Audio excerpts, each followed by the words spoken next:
Hello and welcome to Dance Talks. I'm your host, Andrea Cody. Today is September 27th, 2020, and my guests are Alex and Victoria Arizpe.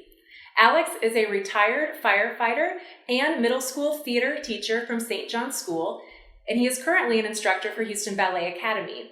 His wife, Victoria Arizpe, is a high school dance teacher for St. John's School.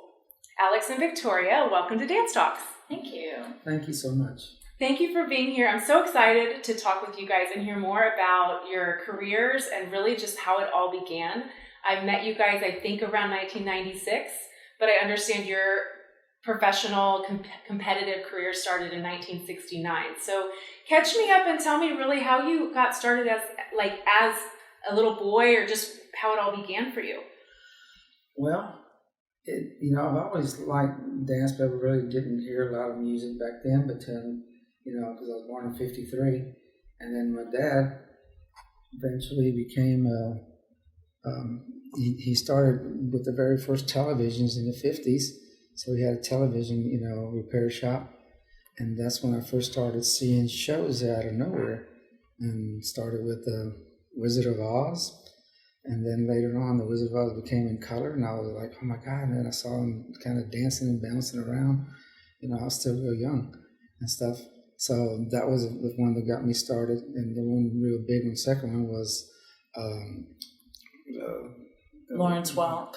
Lawrence Welk with my grandma, and I was just like, God, Grandma, they're really great. I didn't even know why. It was just, they're dancing, and it was all fancy stuff and things like that. So what did Lawrence Welk do?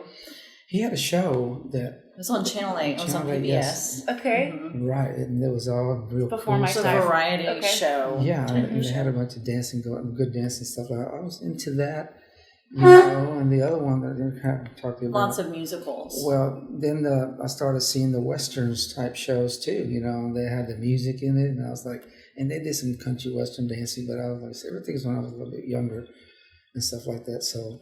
And the twist when you were 8 years old. I won the twist when I was 8 years old.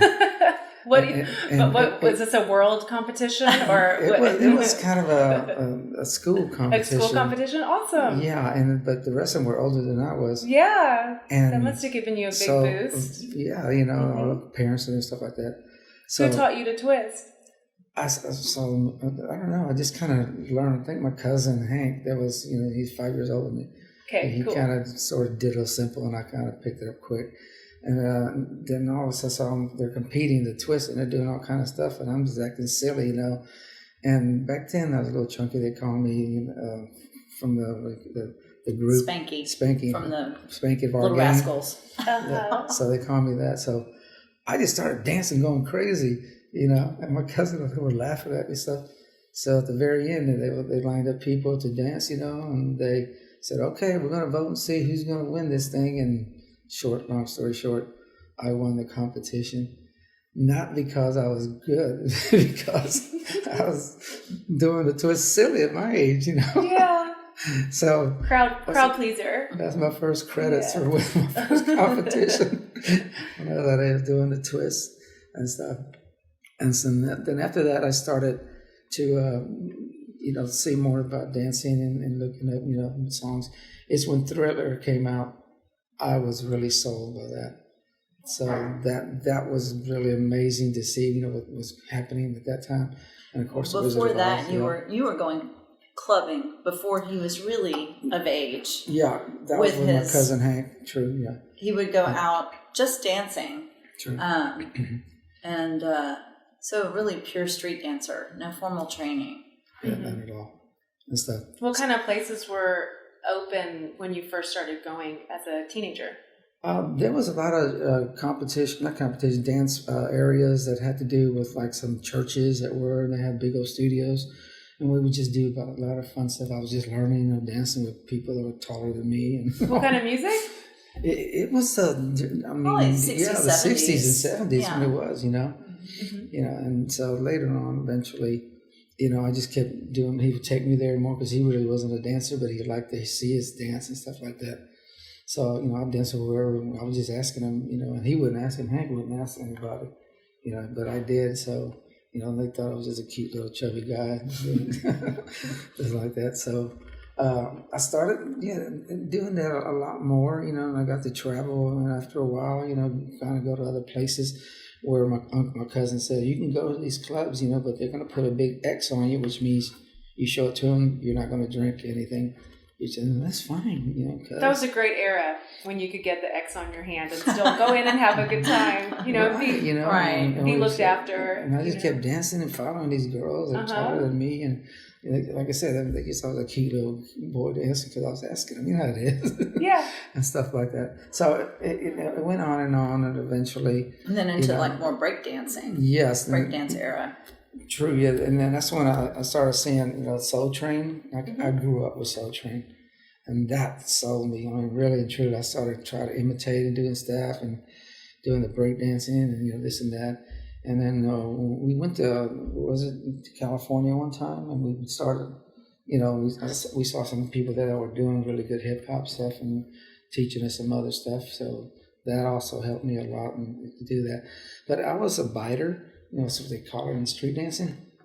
I would steal something from what they did, and I would change it, do it something differently for me, and that's what I kept doing for a long time until I joined the Freakazoids here, and we started doing a lot more stuff with them too. So that was really first breakdancing when I was helping for them to direct that one and something like that. So who were the Freakazoids? There was just a bunch of people that volunteered that had groups together, and I started walking in with them because I was helping them. Breakdancers. Pop lockers. True. So I wasn't a breakdancer, because I wasn't going to spit on my head and stuff like that. Even though I tell the kids I lost my hair by spitting on concrete. So don't do that. I'm a comedian. So I started doing where I left off. Well, that's okay. You were talking about... being with you weren't a breakdancer, you were more of a top rocker. I was a top rocker. Top rockers are the ones that dance standing up and do all the fancy stuff. And so fancy footwork and that's waves. Where I was really doing the best dancing, because I'm very creative on a lot of this stuff that I've done. And it just went on and on. Keep doing that over and over again, doing that with the boys and let them do, you're smaller, you want you spit on your head, this and that kind of stuff. And they put little cardboard on the floor and start. Where were you? Where'd y'all go? It was in the neighborhood. Okay. It wasn't a studio, nothing like that back then. We were just all constantly doing that in the grass and, make up different stuff, meet them again the next day or two, and we let them try something else. Mostly started directing them because they knew I was a top rocker and they weren't top rockers. But that's more of a dancing in a way, footwork and stuff. So I kept going. And then we did some performances against other companies. We're flying in town from New York and Chicago. We met them in different places and, in some old studios that they were renting, that whoever brought them down. And we got to compete against them there just for fun, stuff like that, win some, lose some. So that was just moving on and on. Then eventually, when I started to put the dance companies together myself, and the very first one was called the Love Train Dancers of Houston. Get all aboard and join hands. Yeah. That was my first company, and started putting, I said, and after a while, long story short, trying to find more people to dance, in that group. Yeah. And it was the time that I finally, a friend of mine, one of my dancers that I was dancing with, that was Donnie, and he went to the Delia Stewart Jazz Dance Company that existed, and he said, you ought to come over here, man. This is like 1983. Yes, now I'm moving up, I'm all the way to the 40s. And so then I started, saw the Delia Stewart performing, because I was, creating and stuff like that before I started doing Thriller too, and I choreographed that later, and with her help a lot. Well, I think we were at Houston Festival. Yes, dancing for Delia. Right, and she hired you after that to come and perform because we needed a quick change. Yes. Okay. Yeah. And his company performed Thriller. There at Houston Festival, and then you started coming and taking classes at Delia's. But because up to then he never had formal training. It was all just learning in the clubs and the streets and being creative. Yeah. And the next thing I did was, like I said, oh my gosh, look at all these dancers doing pirouettes. I didn't even know the terminology because I didn't speak French. So, that's what I kept saying. I said, oh my gosh, what I could do with this talent compared to the street dancers that I have, and that's when it started, and so I ended up doing, watching them dance and stuff like that, and then, so I never took ballet or anything like that. Really, I think I did from one girl taught me, Daisy. At Delia's, he started taking more formal training. Right, yeah. It was just jazz and basically I wanted to learn the language. Ballet. Mm-hmm. I didn't know what a pirouette was or a chasse and all these stuff. I said, I don't speak French, Mm-hmm. I speak Spanish too, so can we do that? I said, no. So I started gathering things, and that's when I met her, because I had a dance partner that was dancing, with me for a while, and she was supposed to perform at Delia with me, and we were doing the same. They had a routine called Bugle Boy. Bugle And Boy. she was unable to perform. Yes, and so he needed a new partner. So I saw her sitting one day, because she was really just a teenager, So I said, I need a partner, because this thing, we got to perform this pretty soon. And this was at the other place. It was at the Tower Theater. Yeah. Mm-hmm. I know, and I'm like, oh my God, what am I going to do? So I told her, she was sitting right by the edge of the stage in the corner, and I said, hey, I've seen you kind of dance back there, and he had me stand up, and he just did a little see if I could follow. Did a little jitterbug stuff, Yeah. And so then. And that's how it all started. Yeah. it did. So, so we ended up doing a big dance and stuff, There's a video on that I could show you. Well, and this was, it was Jitterbug. It was Tibet Midler's Bugle Boy. Right.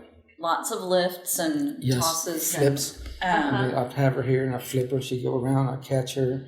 Do all kind of crazy stuff. That's when all the stuff started. Yes, and this was Delia at what was the name of the place where your dad went and saw us? That was Rockabilly. Rockabilly, yes. Rockefellers. Yes, Rockefellers. Right. It's an old place. Yeah. Right, it's still there. Mm-hmm. Yeah. Yeah, so we ended up dancing. I have a video of that too. I'll show you one day. Awesome. Yeah, she's only 17 at the time, Wow. She's a kid. Yeah. And I was flipping her up and down and backwards and pop her open. Yeah. And it was just, that's when we connected. And I said, oh my God, I got to keep dancing with you. So we went on and on after that and started doing all these dances and stuff, everywhere. And then eventually, we started building the company more and more. And we became the Uptown Street Dance Company. Went to, the swing, was it? We called it the... Well, let me say this first. Yes. What I think is interesting about Alex is that as a dancer, the idea of dancing freestyle and just kind of stream of consciousness dancing is frightening, or was frightening to me at the time growing up, having been in that formal, very structured, rigid training, to just be able to get out and dance and not have someone tell you what to do, but just to create on the spot.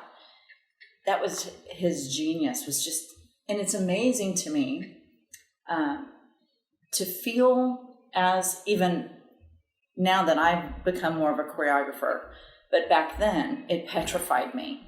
And to see him, no training, to walk in a place and say, oh, I'll choreograph that for you, or I'll do this, or I'll do that. And to have that drive and that will and that creative inspiration and vision, and to not care what anybody else says or thinks about it, but just to be his unique individual self and put it out there.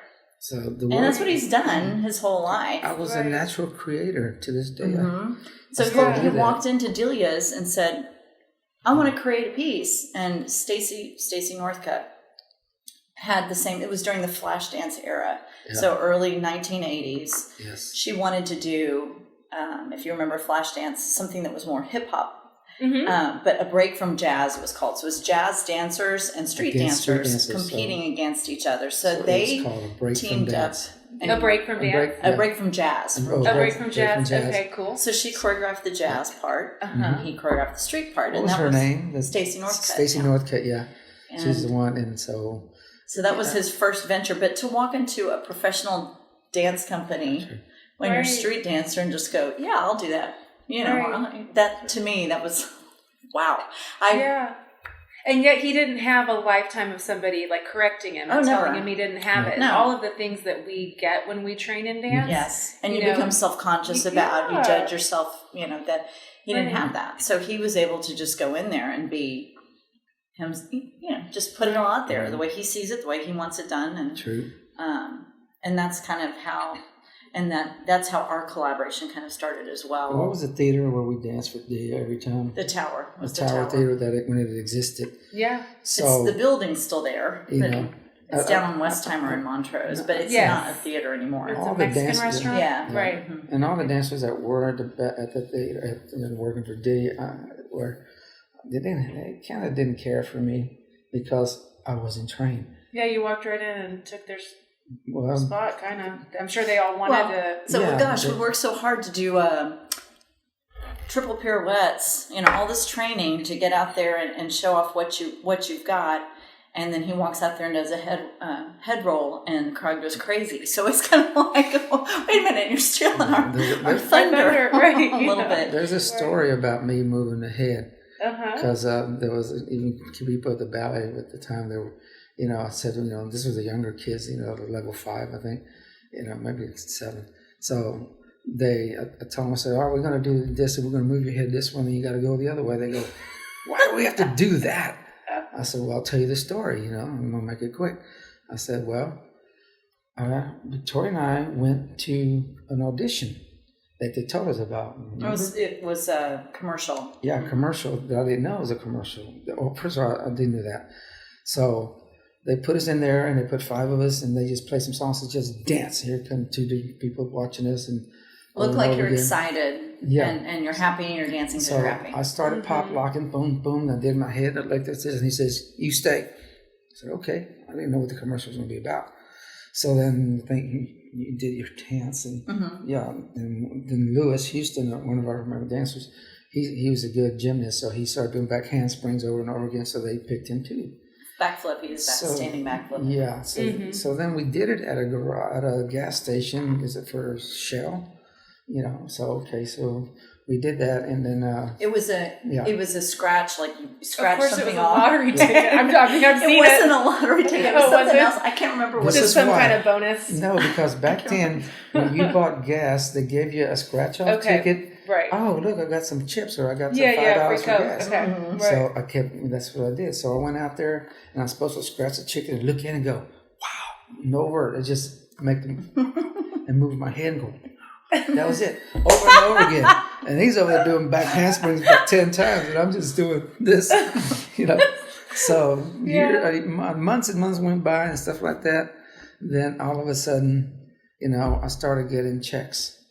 I didn't know that my agent at the time that hired me to come do this, I didn't know I signed royalties. Well, you were getting checks, residuals. I didn't know that, and I started getting, you know, $500, and it went up to $1,000, and it went to $2,000, and it just kept coming. So he told his kids at the ballet. I said, "Nah, this is why you got to learn it." They all started going at the same time at the ballet. You know, I want to make money too. I just translated, guys. You got to go to every audition because you never know what's going to happen to that. Yeah. So I ended up doing that. One of the other commercial I did had to do with a young girl, you know, about very young, supposed to sit on my lap. My agent sent me. It was for the United Way. United Way, yes. Mm-hmm. And I'm supposed to, you know, be someone who can't read. So she's supposed to sit on me, you know, and I'm supposed to read something, and I'm supposed to kind of make it like I can't read, you know. And she helps me and then reads it. You know, we did that about 4 or 5 times. So that went online too and did that one, stuff like that. But that one didn't pay that much, but it really, because it was just a simple commercial about that. Mm-hmm. So that's when all of a sudden I said, God, I can do this even more, you know. So I really didn't try for that anymore after that. I just started doing more of dancing. Dancing was always your passion. Yeah, it was, you know, to do that, you know. And then we done a choreographed Thriller. Was it Thriller the one you got after? You didn't like the way I did it, or? Well, just to be clear, that's when I first met. You didn't choreograph the music video, obviously. You were inspired by the video, and so what was the arrangement where you got to they were doing like a lip sync sort of thing. Yeah. Mm-hmm. For the company? No, it was his company, but they performed like outside at Houston Festival back in, but it was like a lip sync kind of thing. Did y'all get dressed up? Yeah, makeup and everything. I went and bought the stuff for them to wear that and do that. There's a video for that too. So cool. So yeah, it was and it turned pretty good. And then we found one of the boys that was he played Thriller himself. And so that's when it sold after that. So yeah, and it was a hit. In Houston downtown and do that. So so you would get booked to perform it around town? Yeah, first, if there was a certain day that the Houston had their to do that every once a year. Okay, right. It's just a little for kids, and there's cars everywhere and things like that. Cool. So we brought them there, You're talking? Are you talking about Houston Festival? Yeah, the Houston Festival and stuff like Houston that. Festival. And then we danced in that one too. And, you do most of the. Y'all were doing most of the fun because I was more a director at that time. I want to make sure they did it all right and stuff. So it started going from there, and it just went on and on. Then we started putting. When did it get serious in terms of like was it ever your full-time job? No, I was still a fireman during the time. Yeah. I was still allowed to go do that. Mm-hmm. No, because after that, we started. 2003 is when you really kind of left the fire department and started doing just dancing. In 2003, they did. But during that time, I was also being my agent sent me to another place too, and so this one had to do with the movie, the Challenger that blew up in space. So she hired me because I had the right figure of one of the actors that was doing the movie. And you can rent that movie, Rush. Serious movie that happened in Texas in 1975. You just went from the Challenger to Rush. So which one did you want to talk about? Well, let's do the Challenger first. So the Challenger, it's a weapon space. So they call me in to just be his stand-in and stuntman for him in a way, because they stage me. So you're gonna walk over here when Keone Young comes out. Then you tell him this is where he's supposed to be and which way he's supposed to be looking. He was the stand-in for Keone Young, I think was his name. And Keone Young was an actor who was playing Keone. Keone Young, the Hawaiian that died in space. So he's that. So I got to play not because I wasn't being filmed for that. I was just his stuntman. I moved here and I kept showing he'd come out and do that and stuff like that. And then when we get in the F-15 planes, I wouldn't really fly, but I'd just go in the runway with him. They can film me going in there. Then he comes in and he opens his mask when he starts talking. So I was the fire department always allowed me to go do those things because I was paying the men that sit at home. Well, sometimes the shifts are too. With fire department, you had 2 days on and 2 days off, so 48 hours of work, and then 5 days off per week. So it gave him, and it would rotate. It wasn't always the same days per week. So these men gave him freedom to do other things. Well, if the men are sitting at home, something I didn't mind giving them $500 or helping them to. Hey, go guys, you work for me this week because we can trade time. The fire department's don't mind that as long as you have something to replace you. So, it was every chance I get, I would give them some money and let they work for me for a week or two, and then so on and so on and on. So, great. Yeah. So eventually, we got to do that show, and I got to meet everybody and do that. So that was a lot of fun to be able to do that and work at NASA, Totally. And stuff like that, yeah. Even though I had worked at NASA prior to that, normally, it was a company called... well, let's tell her more about your dancing. Okay. Sure, yeah. It's dance talks. So... It went that way. Yeah. I was dancing at the ballet. No, at the fire department, they call me Mr. What was it? They also made names for me. Mr. What do you call it? Dancing Bear or something. Yeah. They had some nicknames for you. Oh God, fire department they like to put everybody down, Sure. And my favorite one that I always tell everybody when people ask me about the fire department, I said, well, I had a new captain come in that was kind of cocky, and when he was brand new, and then he saw me in there, and the first thing he said, hey, are you Hispanic? I said, yes, sir. really? Where are you from? I said, Houston. Are you really Hispanic? I said, yes, sir. He says, well, we are. Do you remember the Alamo? I said, yes, sir. We won. He said, shut up. We did. After that, you know what? I'm never going to bother you again. Yeah. That's the way it was, That's stuff great. like that. So I was always dancing at the Oh, yeah? Yeah. Every time they play a certain song. Entertaining everybody. Sort of, Cutting up. I just started dancing. I couldn't help it, just like it's one, but I gotta get up. Y'all eat. Yeah. So it went on and stuff like that. So, we started doing a lot more dancing and stuff like that in the Delia Stewart, dance company. And we had a friend that came from Amsterdam. And she eventually invited us to go perform in Amsterdam. Well, the whole company went. Yes. Wow. So, so she finally got there because she came late and I was already there, Mm-hmm. So long story short, so we all started dancing and our company's like really good guys, friends. They were one of the good dancers. So then we would get up there and so her and I started dancing, and there's a lot of people watching, and so I'm flipping her and doing all this kind of stunts and stuff, and they kind of gave us a standing ovation. At the end, all the dancers, the first thing they said, this is Mark, our best friend, and he says, we've been training for years, and you go over and pick up Victoria and throw her, and they all go crazy. I don't know. Yeah. Y'all had some awesome flips and tricks, though, really. So where'd you pick them up, or did y'all make them up?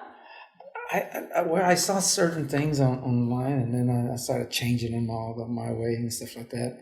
There was one where I'm flipping my arms all the way around her, flipping from between the legs, throwing her up, flipping her this way. There's a whole lot of stuff. Mm-hmm. So, yeah, it's just... And then some of it we learned from going to the Lindy festivals here. Like, oh, yeah. Some of those... To that, like that. And I was winning all these contests back in the 60s and 70s, and when I've been 3 years for the country western in a row, and 3 years in the 60s doing the disco era and stuff. What like were that. those contests like? There was you should tell about the marathon dance. Oh, yeah. So there was a marathon dance that's happening at Astro World. Was it the Astro Arena? Wasn't it? Astro Arena? It was Astro Arena and stuff. First, a 3-day. Whoa, I can't imagine. And you only had about for 10 minutes, they let you go in the bathroom and maybe eat something per back hour. out there. I think was it 10 every hour? It wasn't that long, but you had to get back on the floor. And this is 3 days, and you're watching the glass windows in the area. It turns dark, and it wakes up and stuff, and you just kind of sleep on the wait and just barely. We didn't even want to sleep; we just keep dancing. Well, he said everybody kind of just barely moved for 3 days until the end when everyone was eliminated. Yeah, and she didn't dance with me that one because I was there for 3 days. Thank God. Yeah, because I wouldn't have wanted to do that. So I had another friend on it, that I kind of danced with for a while there, Kim Negron. So I said, we're going to be dancing here the whole time on the floor. And there's 2 Toyota trucks parked in the middle. And we just dance around. So we're all looking at them the whole time you're dancing. If you win, you're going to get a truck or 2 trucks. He said some people wore their cowboy boots because it was Western era. So one, like that. So they had to cut the boots off them. Most of them except me because I wore just some tennis shoes. And they're all wearing cowboy boots and they had to cut them up with their feet swelled. You're sitting in them for that long. And then you go eat for maybe 10 minutes or something and hurry up, get back out there and dance again. So we ended up dancing. They said, okay, now you guys have been dancing for quite a while. You still got another day to go. So you're going to have to now, when they got close to that, they said, once we have 9 couples left, then you got to dress up in your costumes and dance now. Now it's a performance.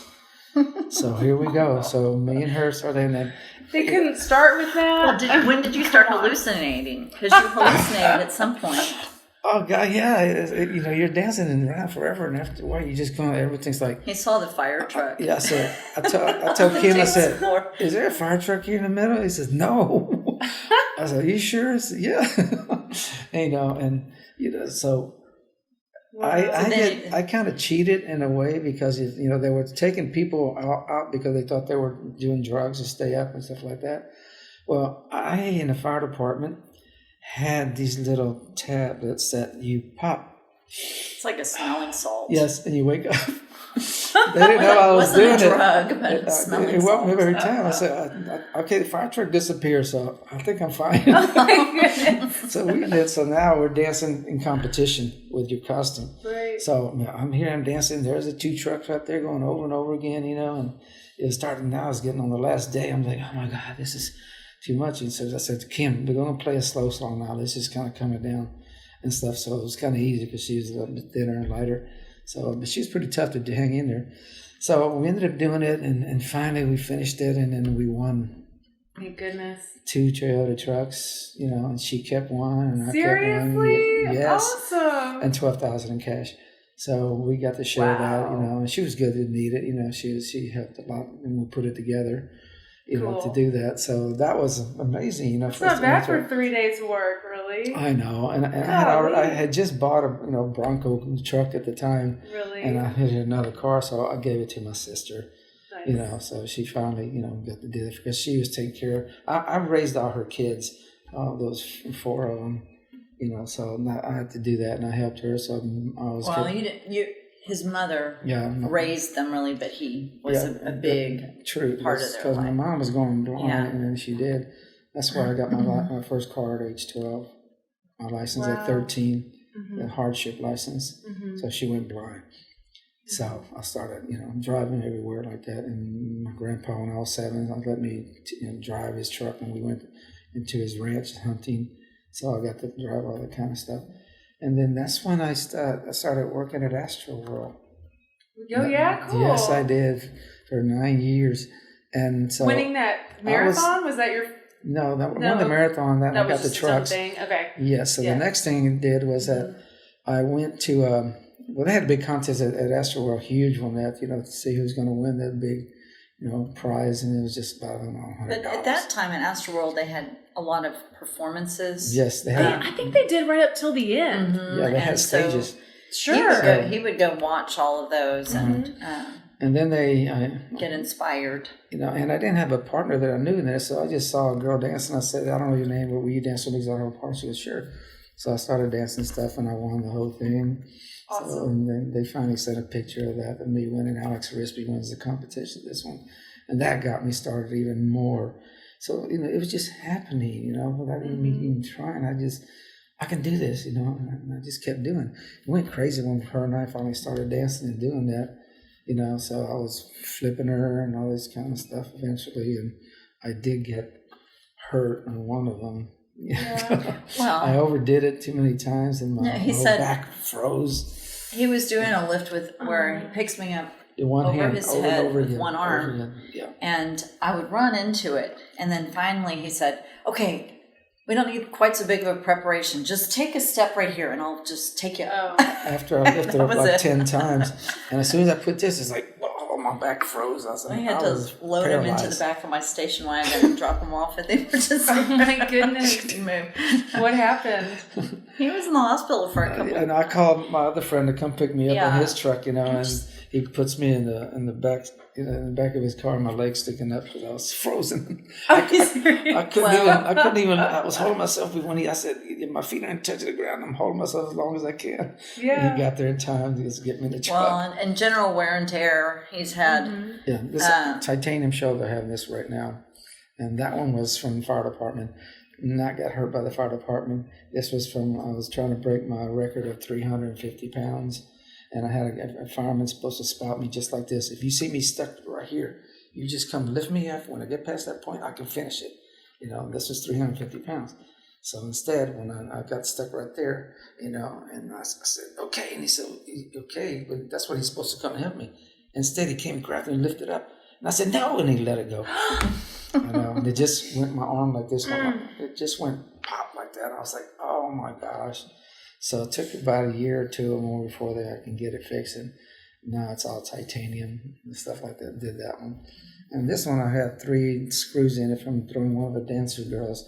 She really didn't know how to follow this, and she's supposed to run to me and flip over. and instead it took my arm with it, and I blew a rotator cuff. Yeah, and stuff like that. So finally got that one fixed. I can't ever throw again stuff, but I can still dance and do all that kind of stuff. They said, but no lamppost. No lamppost no anymore. lamppost over and over again. No lamppost anymore. Right.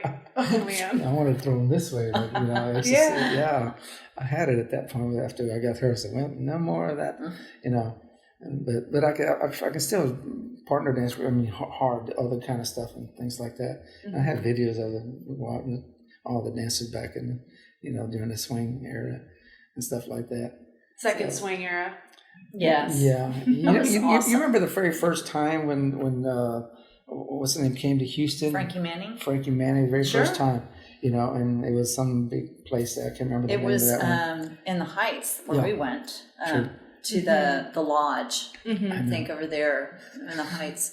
Yeah, and they were kind of mad at us when we were dancing. Was Rowena? Yeah, Rowena set it all there. up. Yeah, I know, and they were mad at us because when we started dancing, I still, I'm doing what I knew my way and stuff, and they're doing. We didn't know Lindy Hop. We were just partner dancing. So jitterbug. Somebody came and started filming and taking pictures. And here I am, doing jazz. I mean, not jazz. It was jitterbug over and over again. Well, they were looking at us more than the swing dancers because everybody's still learning. But we just kept going, doing what we know better. That's it. Right. So they filmed us instead. Right. Yeah, y'all really showed up, coming out of nowhere. Yes. Because I think, it was in March, and I want to say, things have been going on with that club's formation, the Houston Swing Dance Society, for about a year. Prior to that, was that 95? When was it? 95, well, I mean, they officially formed in 97. Okay, with that event. But they were coming together. They were coming out of SSQQ, figuring out kind of where they were going to go, and But that Frankie workshop was so big. And then I want to say that night, one of the evening dances, like at the pavilion on Gessner, I'm not sure what the name of it exactly was, but there was a dance, and they had a jam circle, and you guys just got out there. It was like a Hollywood movie. It was just flipping all over the place. I guess so. I remember. I vaguely remember that. And I remember there was actually a lot of discussion, after that about how it's inappropriate to do aerials on the dance floor. And it's we weren't in the cat's corner that much. Yes, my God. It was like, what do we do with these people? I call it the lion corner. We were going to be tougher. That's when we were throwing people behind us, and they. I know. Sometimes we would have arguments. I don't want to flip right now. Yeah. Well, it's just going to take you. He's leading. The best story that we have is when one day, I get a call from Fort Worth. Now, remember, they moved. The Houston Ballet, Texas Ballet Theater moved. Ben Stevenson moved to Fort Worth. Yes. And Ben, for our listeners who don't know, Ben Stevenson was the artistic director of the Houston Ballet that really brought it into he was the founder too. World-class recognition. Yes. True, right. And he said he was going to move that way. So I get a call, from his main lead person, right-hand man, Tim, and he says, well, Ben Steven wants to talk to y'all, both of us. I said, he Victoria, didn't even know who he was. I said, okay. Who's Ben Stevenson? What? Why does he want to talk to us? I said, who's Ben Stevenson? She says, you don't know Ben Stevenson. He wants to talk to us. This is the dichotomy of the two worlds, I'm like formal training, ballet, jazz. He's complete street. He just doesn't, the name wasn't familiar to him. I know.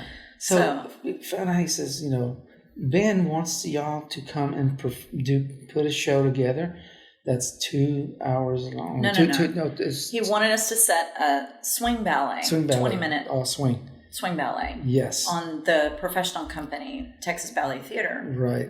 And it had to be it was 28 minutes long. So you something have like that, 25. Something. That was 8 different numbers where we had to choreograph for the whole company over and over again, And he And we were surprised. He had seen us perform with Houston Met.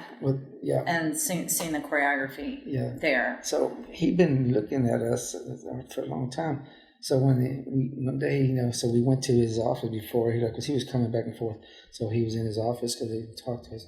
So Victoria said, "What are we going to do to ask him? I don't know. What does he want us to do?" Of course, me. Because that's a star for him. For me, I was like, who he is.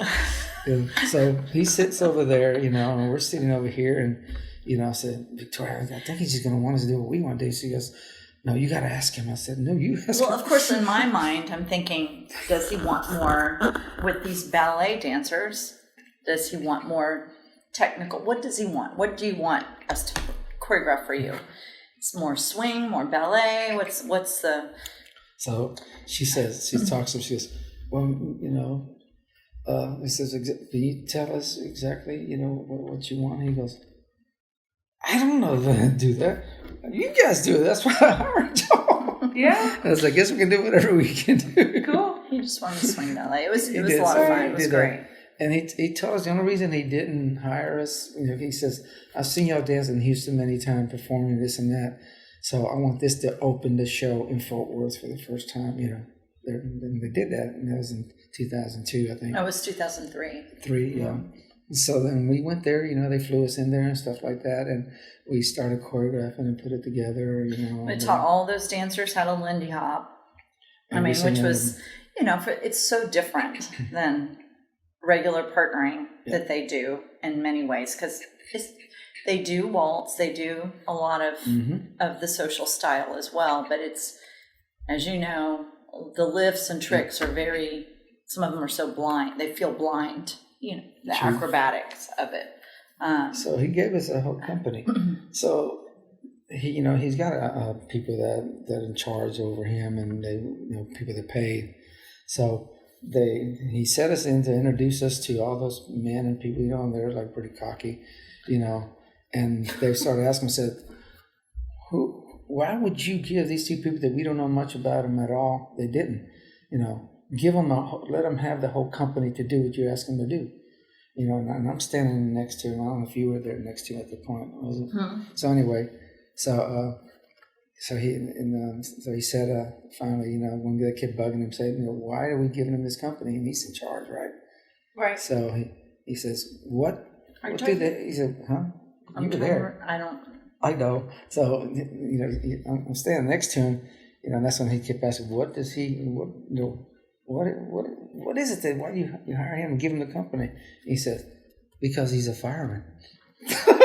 Wow. I don't even remember Fine, this. Whatever. That's his way of telling them, "Shut up, I'm in charge here." I love it. Are you talking about Ben telling David that? Yeah. Yeah. Ben answered him like that. He was asking Ben, "Why are these people? Who are they? We don't know." Well, this was the guy that has the money, So I guess he didn't have to. He didn't feel like he had to explain what's himself. his credentials? He's a firefighter. He's a firefighter. Whatever you want, Ben. It certainly speaks to your character. You can tell him about your emotional moment and me. This is really kind of the sad one, but it was great. Yeah. Are you talking about there in Fort Worth? Yes, when we were, they let us, go. Well, they have a playbill that they put out, and it has the artistic notes from the artistic director written in the front. So we just got in the program. I opened it up, and I was reading, and Ben's words. Well, first of all, I came back and I looked at her, and she's just emotional. I was teary. Yeah. Yeah. So. And I'm saying, what's going on, because I had just got back from buying something. We were in the mall. It was like before we went to, we were shopping before we went to. Then she told me to the opening night. Read this. And as soon as I read it, I was like, oh my gosh. It said that it had always, Ben had always wanted to work with us since he had seen some of our work back at Delia's and at the Met way back when. And so that touched me because... But when I read it, go ahead. Well, it just touched me because I don't think of myself in that way. And so that was, it was just an emotional moment for me. It was, when I read it, because I read, you said it the first time too, was that he said, it's been his dream to work with us. I wouldn't think that I would be Ben Stevenson's inspiration. So anyway, that's why I touched me. But yeah, his dream. It's amazing. Yeah. Mm-hmm. And you made it come true. It was awesome. Yeah. We did it for him. He brought us back a second time too, because he was going to send us to China to perform this. He did a lot of work in Yes. China. And the bird flu, I think, happened that same the SARS. year. SARS. The SARS thing happened, and we couldn't go, so he called us back a second time because he had new dancers that are coming in, But he said again, we can't go to SARS. It's still happening. We taught it a second time. Yeah, we did. To some new dancers. Some new ones. Awesome. So, yeah, I mean, see, we were also trying to perform on the stage at the park, Herman Park. There was a hiring of different dance companies to perform, and then, because there was like dance there or something for, but they wouldn't let my company ever go on stage to dance with them. But when they found out that Ben Stevens had hired us, they were like, "Why didn't you call us?" Duh. Who? Huh? These are different companies who started asking me, like, well, how did this work? And this was after we came back. Gotcha. Different groups, how did y'all get hired by Ben Stevens? They never. So your company us. never performed at Miller Outdoor Theater? No, we did. We did with the Met. Yes. And, sure. Yes. As to your own company as a guest, or just no, it was before. Yeah. Well, we did. We danced at Miller several times, so I have to think, because we did educational outreach there. Our company by itself, no. Mm-hmm. Right, okay. Yeah. But the Met was there for... Yes. And the Met was Delia Street Dance Company. Delia Street Dance Company. And then also with Southwest Jazz Ballet Oh, as cool. well. Mm-hmm. Yes. Wow, Rita Rosh. Yes, way back when we danced with her and did shows with her. And in California, Corpus Christi, traveled around doing performances with her. Yeah. Which is great. And then that was in Galveston too. Mm-hmm. We were. How did you? Wait, it's gonna make noise. Yeah. No. How did you get in? Tell us a story about Urban Cowboy. Urban Cowboy. Okay. The movie. Yeah. Yeah. Well, I didn't get to do the show because my girlfriend at the time was very jealous, because she wasn't a dancer, and so what's the name of the theater that was that produced that show? Are you talking about? I'm talking about the movie. Yeah, the movie, exactly. Mm-hmm. So I can't remember the company that made that movie. Oh, okay. I don't know. You're talking about Patsy Swayze, the choreographer? No, I'm talking about the company that paid for that to happen. I can't remember the name. Anyway, so she said, there was people calling you here from the place where this was happening, or in Keeley. Oh, Gillies. Gillies, yes, that's the name, right? So they were looking for you, Mm-hmm. Now, I was using the nickname, Spanky, because when I was younger. So she said they were trying to look for you here, calling you. I said, well, why didn't you let me know? She goes, no, that has nothing to do with me anymore. So she says, go find them. They're still there. So your girlfriends said that? Yes. So then I ran over there as quick as I could, to see them. They had already packed up and left. Oh. So she got what she wanted. She was mad at me just because, to do that. So, and I was engaged 2 other times, but both of them dumped me because they weren't dancers. And I had dancers. She hated Well, that. you were busy with and driven with your business. Well, yeah, true, because, we were the last choreographers of the Houston Augers before they sold the team to Tennessee. They called us in. Wow. We didn't have cheerleaders back then. All the Derrick Dolls were fired for fraternizing with the players. All their wives said, get out of here. So they called us in. I had a phone call from them, and so she said... this was 1993, 92, 93. Yeah. So she says... Or 91, 92, she I said, think. yeah, and the girl said, we're bringing in some new dancers in here, and they're called the Houston All Dancers now. They're not the Derrick Dolls anymore. So we need y'all to choreograph this thing. And you said, well, we're not cheerleaders, so we're not going to do this. We're going to do dance, which we did. Cool. So then they sent us to China. Well, she couldn't go at the time, but I went to China. Japan, that's what it was. So I got to do that and watch it, took the dancers and all that. And we flew over there. So got to put them together and stuff like that. And so, it was pretty interesting. But the sad part about doing that was that when we went there, our dancers, like dancers couldn't dance. That's when they didn't let them. So my dancers got to do what we did, and we did our show, and we played the Dallas Cowboys, and we won that. But it was kind of sad that they didn't. They danced, didn't they? They danced. Our dancers danced. They did that. Yes, you had told me that they were mistreated. No. Yes. In Yes. the Yes. hotel. Yes. Yes. That's what. No. They weren't mistreated. They weren't allowed. They weren't allowed to go eat in the restaurant with everybody else. The other players, only the white ones. So they came out and told me, Alex, no one let us in there. I said, "Are you serious?" And then I talked to the guy that. So it was a sad. Yeah, I was sad. So I would walk in, with the other dancers so they could eat, but the other ones they didn't let them. They just told them they can't pick them up and told them to go eat in another place, but they wouldn't let them go into this hotel we were at. He was shocked. I was, I didn't do that because I didn't speak their language, but the guy we had spoke. Thank God, this is the things that happen in real life. Can't believe that. How did you approach a project like that? Okay, halftime show. Like, where did you begin?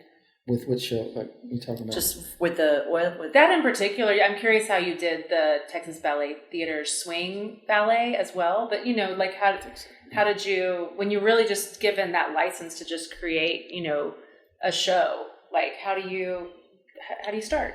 And how do you? I don't know. Is it just a vision? And he's always been more the big, large vision. Yeah. And and it hits me. Then music.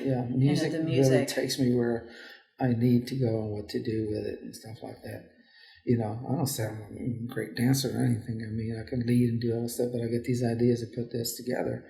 And it just went on, and I kept winning more competitions, Well, but for clubs. the choreography. The choreography. Oh, the choreography. I mean, how many Houston Oilers dancers did you have? Oh gosh. Was it all girls? God, They were all girls. It was yes. a big group of girls and varying different styles of dance, but we did have say in who we picked. And they were all really talented. It was a lot of fun. Very different from other kinds of choreography that we did, definitely. Yeah. And then they told us that we had to perform a big number, like during the mid-time of the whole game. They have other stuff. Halftime. Yeah, so we did Thriller.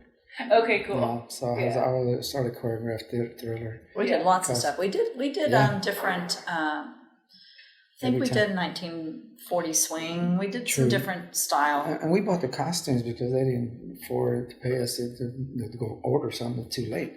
So I had all these kind of different costumes and stuff like that. So awesome. Yeah, so that's what we started doing that, and then they got mad at us and said, "We're not going to do this anymore." She says, "Why?"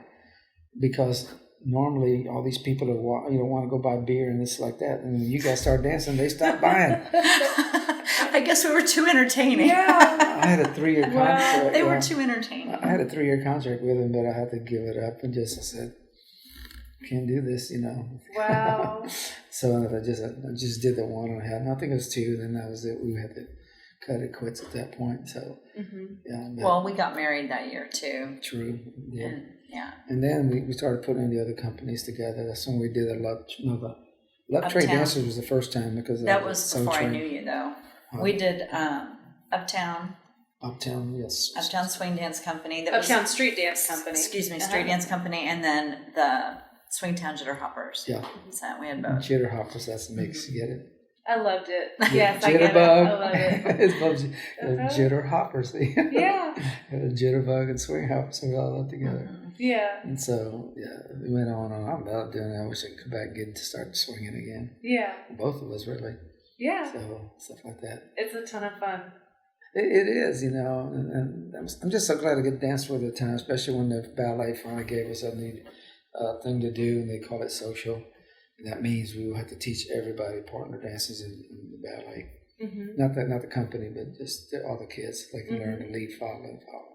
Do you teach at the Houston Ballet Academy year-round or just for their summer? No, for a long time. But, up until coronavirus. Well, you're furloughed now, but normally, so they have social dancing throughout the year. They did up until this a year before. Okay, and then we taught every summer. He was teaching social to the level 4s, and then during the summer for many years we've taught social dance for the summer intensive, and so sometimes we'll do swing, sometimes Western, sometimes Bollywood. I mean, different styles, and just teaching them how to lead, follow, and waltz. All that good stuff. The one Hadip is a real popular one. They've asked us to do it about 4 times. That's the Bollywood piece. Mm-hmm. The Bollywood one, and then the Western as well. Yeah, to do that. So. We've done some outside stuff too. The one you can't pronounce about the prostitute. Are you talking about Best Little Whorehouse in Texas? Well, there's nothing wrong with saying that. It's a real show. It's a show. So we choreographed that too. Yeah. And we did a big deal for him because of It was the anniversary of the... No, what's the name of the where we performed it at? Country Playhouse. Country Playhouse. They were going to close them down. Right, I remember that. Yeah, they were. So we ended up doing the show for them, and it really turned out real good. We didn't know exactly until they tell us that, because so many people finally came to see the show, and then they tell us that we helped them save the place. Awesome. So they wouldn't close up. And now it's Queensberry Theater. Mm-hmm. Yes. It's so nice. It's beautiful, yeah. Mm-hmm. Good job. We helped. Yeah, great. Do that. Yeah, so that was great because that was my Western type. It was just fun and do stuff like that. So it was really, really good. Yeah. My poor daughter, she couldn't. Well, yeah, she was I don't know if she was in middle school then. I don't remember what year that was, but I have this memory of her sitting in the house, and we were teaching the dancers poses for the raid. I look out in the house, and she had on a hoodie, and she had squinched it up and covered her head. Was sitting there like my parents. Oh my gosh! Those are all the fun stuff about dancing. We don't think about it that way. We're just teaching choreography, Right. But like, mom and dad. It was. So anyway, that's exactly when I started doing dancing and try everything. I didn't mind, When I heard the swing dance was coming up, I was like, okay, I was still in my dancing in the 60s and 70s and stuff like that. So, and then we started taking off and stuff, doing all that kind of stuff, and it just went on and on. I didn't want to stop, and then something new would come up. You should tell. It was all the different eras that I got to dance in. Right, you sure did. Yeah, from the 60s and 50s and 70s, and you went on and try to do all the new stuff. And the fact with those televisions helped me a lot, do that, because I even choreographed some of the stuff that I said. I did The Lion King and Tats, and did all the other ones. That was just a piece you did. Right. Yeah. You mean at St. John's? At St. John's. These are the St. John's where I got, they let me do some of these, The Lion King was the biggest one that we did that. Thank God. It turned out to be okay. It actually turned out to be good because it sold the house. It could have closed us down. The place only held 650 people. There was over 900 and something that went to see that show twice. So I was like, God, they could have closed us down. But people were standing room only? Well, it was because, first of all, they brought in a fire marshal for capacity. Right. And I just happened to see him, and I said, I just asked him simply, I don't know if you remember that, but I said, are you going to close this down? No. He's a fireman that I knew. He said, no. Y'all just go ahead. I can't kick you out. There's too many people here. So I know that, but it's fine. Yeah. So I was lucky to do That's so hilarious. I mean, they had kicked everybody out, you know. Right. And our director of the school at the time, was that him still? Who was the director? The headmaster? Yeah, at the time. It was Mark Desjardins. It was Mark Desjardins. So, and he lost all his seats, you know, there, and so because and then he came in the black box, you know, and knocked on the door, and then he sticks his head in. And I went, oh shoot, you know. This is Mark Desjardins, you know. So I walked right outside. He goes, wow, did you send me people were in there? I said, yeah. He said, I lost all my seats and everything, and I don't care. It was just great. Awesome. He was so happy. He did. Well, he had family, you know, because they came late, you know, so people just started sitting down, and girls and boys upstairs, and they're all sitting on their laps or anywhere they could, because it was really, it should have been closed for that kind of, you know, people. So he was real happy that he said it turned out to be a really great show, and got to see it standing up and right there in the corner. Cool. Yeah, so, but that shocked me. I thought I was going to get fired. Yeah. To do that, but yeah. So when you think about wanting to do a show again, like what do you still dream about? A show? Yeah. You said you wanted to get back into swing or just doing, I mean, it doesn't seem like you've ever stopped, but it sounds like you're kind of itching to do something now. I just mentioned this to her one time, so I almost wish I could open up my own place and start teaching dance again. You know, own my own studio. Us, maybe. I know it's kind of hard to do with everything going on, but it's just a wish. He just loves, he loves working with kids. Yeah. And I mean, it's magic watching what he does with them, because especially at the ballet, that was my favorite, watching that, because the kids there are so structured in what they do, and then when he goes in and works with them, it's like they have permission to just dance from their hearts and just be, and they just have a blast. You know, they feel it. Yeah. Whereas sometimes when you're doing ballet a lot, it's so structured and rigid that they're not. It's here. It's not in their heart as much. And I think he's able to help them connect to that joy. And yeah, because, you know, special. I grew up with different songs of all styles and stuff like that, you know. And with them, you know, I would do The Lion King, and they would pretend that they're animals, that, you know, that are acting, because I'm trying to mix more acting as well with the, you know, the dancing too. And they just love doing that one. I do Hairspray, you know, that's another one they like to do. So I'm always trying, because these are songs that I want to hear also, and it makes me want to dance and let them follow. Dance in a different way. Yeah. Just to be a little more free. It is. And expressive. Yeah. And how have you passed on your dancing to your own children? How do I what? How have you passed on your own dancing, your own style, you know, to your own children? I didn't really get... Well, listen, Austin both took from us. Yeah, they did. I mean, the partner dancing, so at least if they were dance partners, they kind of know how to lead and stuff like that. And they're both gotten pretty good at it, you know, when they get a chance to do that and stuff like that, especially Austin, because he's around it more, you know, around the music as she is. I mean, even though, you know, he's in Atlanta, Georgia, you know, he's a stuntman, so he's doing it all. And my daughter's in Chicago, and she's also doing a play too. She's an actor. An actor, yeah. You know, so yeah, they weren't following us as much, you know, into dancing like her and I did a lot, you know. So yeah, I mean, I wish I'd have had more time during that time when they were growing up and doing that, but you know, they were involved in school. I think it's just that love of the creative process. I think that's what they've gained most. It's just enjoying being creative and. I'm just going to tell my last story. Being, you know, finding their own unique voice and what they have to say. Yeah. Well, this is my last story. I can tell you this.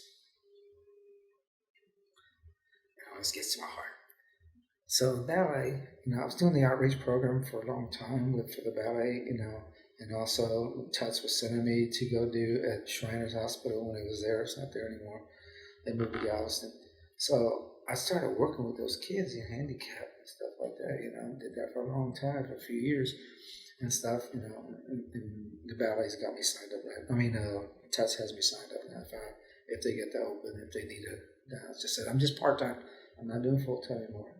So anyway, I got to do a lot of the outreach programs, stuff like that. Then this is when, what's her name? You call me to go do this other one. This is for the handicapped kids. It was Gateway Academy. Gateway Academy. I don't know if you heard of that place. No, or autistic kids. Yeah, they got that Alzheimer's and they had Asperger's and autism. No.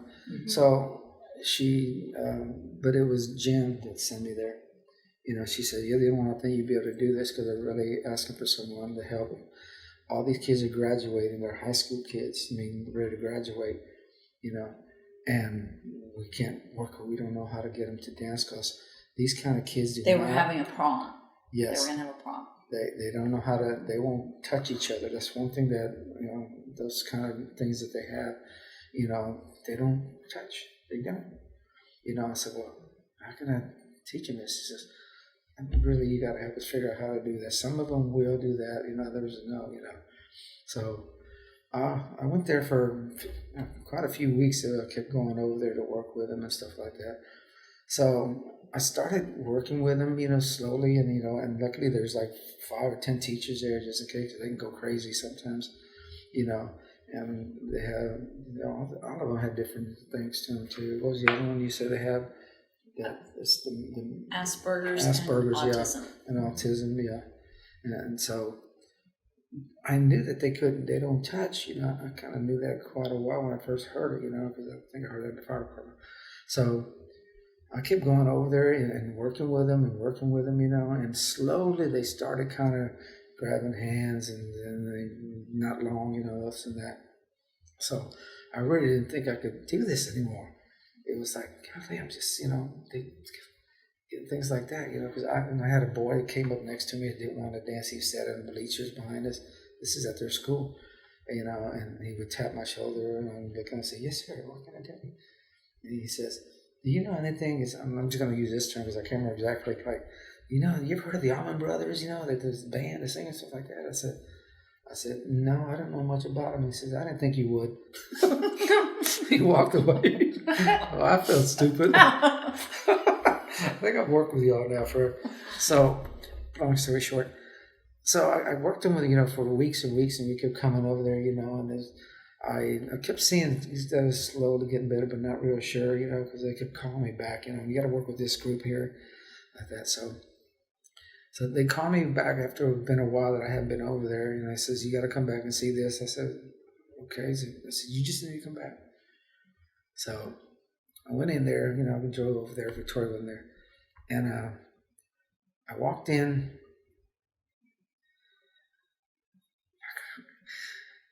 They were having their prom, and okay. So I walked in, and they're all, can you say it? They were all slow dancing, cheek to cheek. Oh,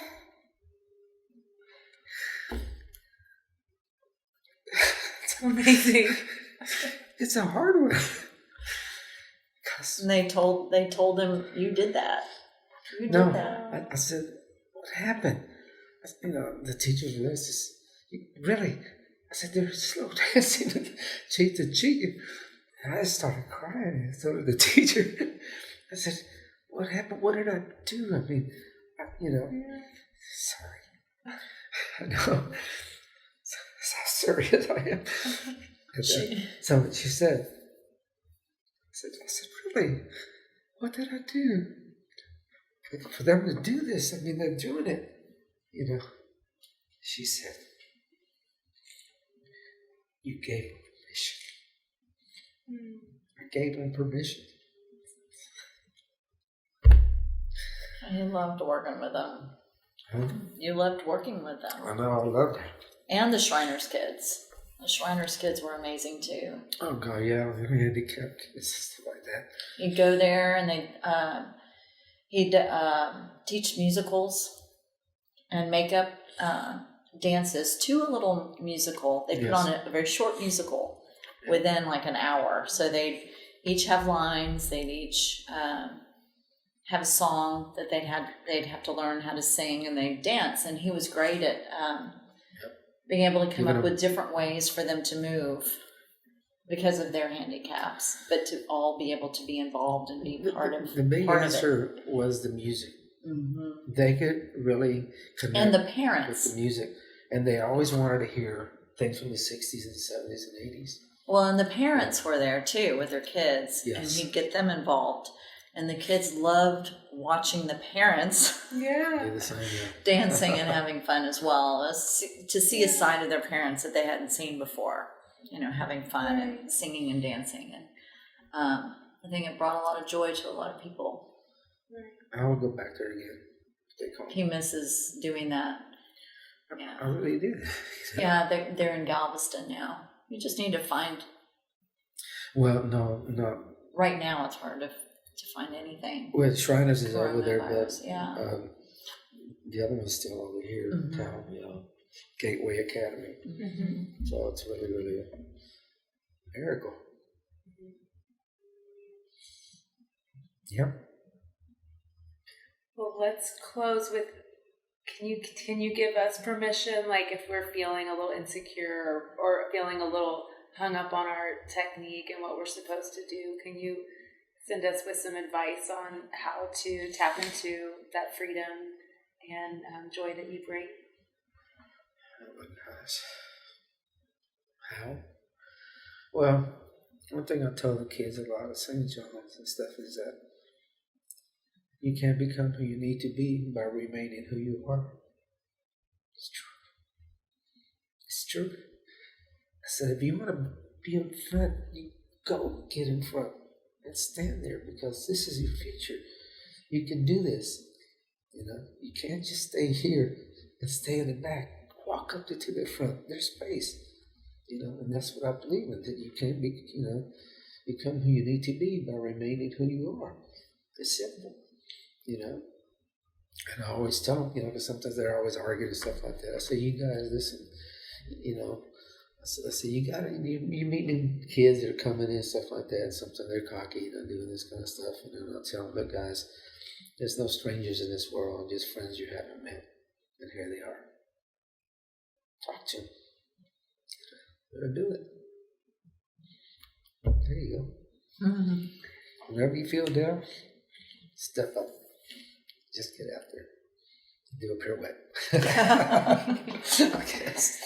My guests today are Alex Arizpe and Victoria Arizpe. Guys, thank you for being a part of Dance Talks. Thank you. You're welcome. This is going to be great for you. Not me, I'm just saying what you're doing. This is really, really amazing. You are becoming what you need to be. Thanks for listening. Please subscribe and share our podcast, and reach out to us on social media if you'd like to talk. To support Dance Talks, donate to Dance Houston. Talk to you on Monday.